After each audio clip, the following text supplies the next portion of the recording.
The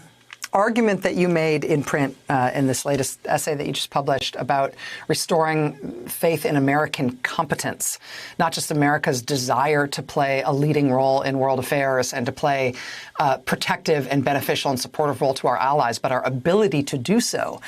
kind of hit me where it hurts, because I feel like the whole idea of, America first and America alone, it sort of makes sense that comes from the political right, because it goes easily with this anti-government idea that the United States shouldn't try to do things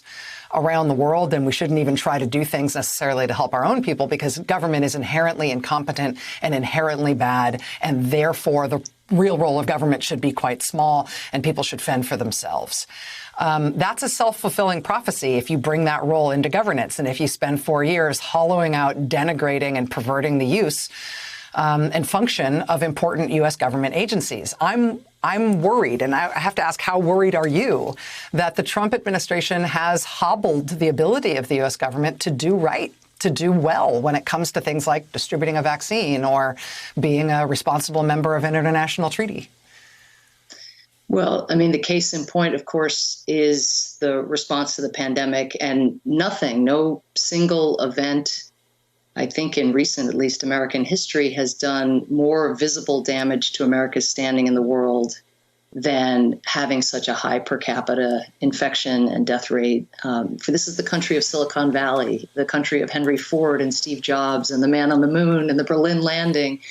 And for the rest of the world now to see us in this light, in part because of our divisions, but again, because largely half of those divisions was leading in a manner that was encouraging people not to take proper precautions and, not to bring the country together at a time of national crisis. I take your point that it is a self-fulfilling prophecy that the ravaging of the Environmental Protection Agency or the language expertise at the State Department makes it hard for the president-elect and his team to come in and then reignite those elements who have so much competence to bring to bear. But a lot of people have stayed, Rachel. A lot of people thought it was their civic duty and their patriotic duty to stay, to continue to fight, to throw their body in the tracks. Often they found themselves marginalized, and they may be hard to find because they may be in some basement somewhere where they've sort of tried to hang on here, waiting for the return of people who valued expertise. But I do think there are opportunities, and there are opportunities that, frankly, should get bipartisan support that involve bringing the private sector into a partnership with government. That also recognizes that there are things that non-governmental actors do better than large government agencies, and particularly large bureaucracies. So a couple of the things that I mentioned, in fact, involve the pandemic response. We will not be able to get our economy really back on track until the global economic engine is purring again.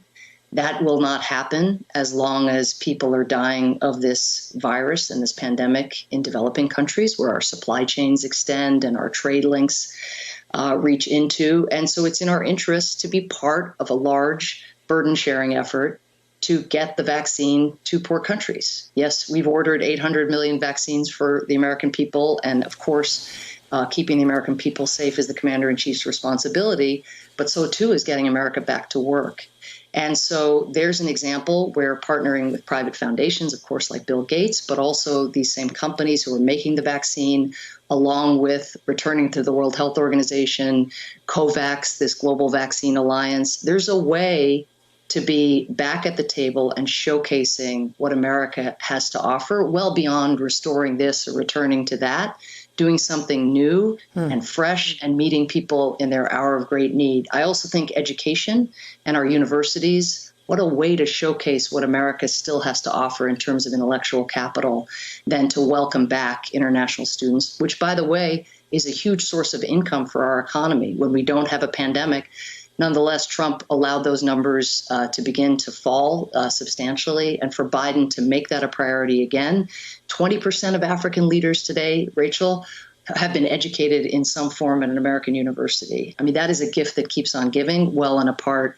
from the financial benefits and the soft power benefits, again, to showing what we still have to offer as a country.